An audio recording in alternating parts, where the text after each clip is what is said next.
Hello everyone, my name is Shannon and I'm currently a student at Liberty University Online. In the next few moments, I hope to convince you to consider supporting President Donald Trump as a Christian.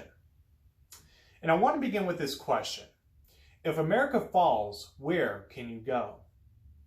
You see, America was founded in the year 1776 by declaring independence, that is, from the British Crown. The British Crown at the time was very, very tyrannical. And we tried to petition for redress of grievances, and that failed. So we had to declare independence from Great Britain. And I'll submit to you this, that if you look at other countries, the people there do not get to enjoy the same level of rights as we Americans do. You see, the Constitution was founded to secure our rights. It doesn't give us our rights. It secures our rights. It acknowledges our rights that belong to us from birth. And that Constitution, actually, is under unprecedented assault. President Donald Trump has vowed to return power from Washington, D.C. back to the American people. Let me ask you this question. Why do we find ourselves in such turmoil today? Well, Romans 3:23 tells us that, for all have sinned and fallen short of the glory of God. You see, sin has infected this fallen world we find ourselves in. And unfortunately, there are those who would want to exercise tyranny over others. The Democrat Party, together with the mainstream media, have deemed us conservatives, and most importantly, us Christians, as their enemy. That's how they view us. And the choice is actually very, very simple. You have Americanism or you have globalism. And President Donald Trump has stated that his goal, his movement, is to take the power away from a corrupt, diseased political system and return it back rightfully to the American people. Some Democrats, on the other hand, actually view America as defined by evil. Now, there's a phrase called "we the people," and it's not to be discounted. It has a very significant meaning. It's not just some vague phrase that you find, on patriotic items, but the Constitution, our governing document, was actually begins with the words "we the people." It doesn't begin with some arbitrary person's name. It doesn't begin with the president's name. It doesn't begin with the Congress or the judicial system. It says "we the people." In fact, we the people created our government.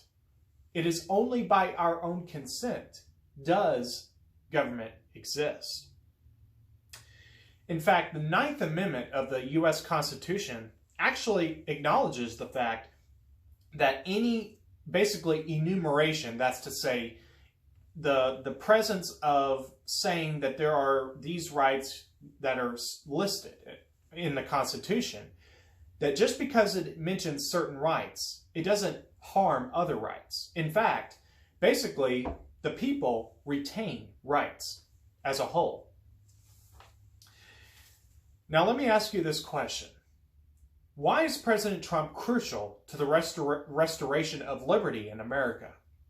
Well, I'll submit to you that President Donald Trump has actually, on the record, through the White House that is, he's openly committed himself to safeguarding Americans' rights, our liberties, and also religious liberty.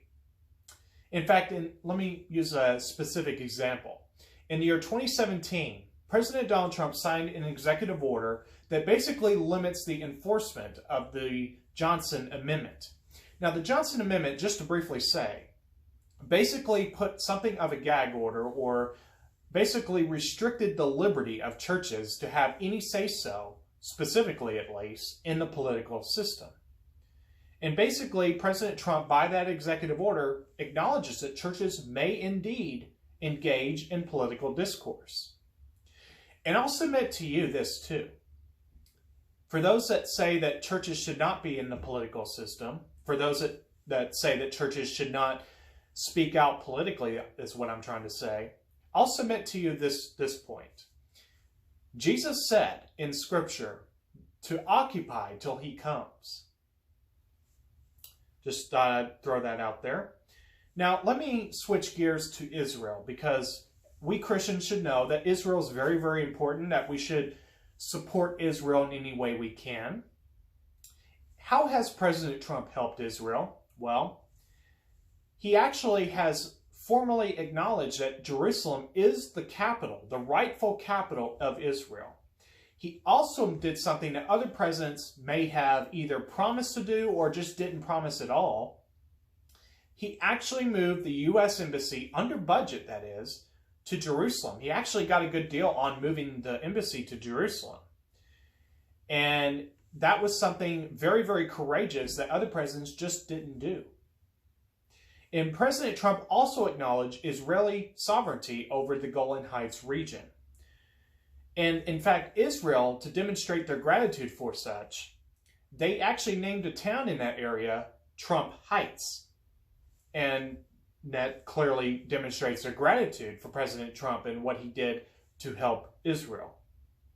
So, to conclude, how should Christians view President Trump? Well, President Trump is pro-life.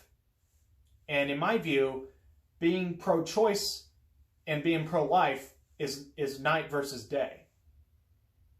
President Trump is very clearly a friend of Israel. And finally, he supports the godly liberty of Americans. He acknowledges that America is a unique country, that we are a blessed country. We are one nation under God. And that this is a country that we can all be grateful to God to be part of. And that is why I believe that Christians should support President Donald Trump. Thank you very much.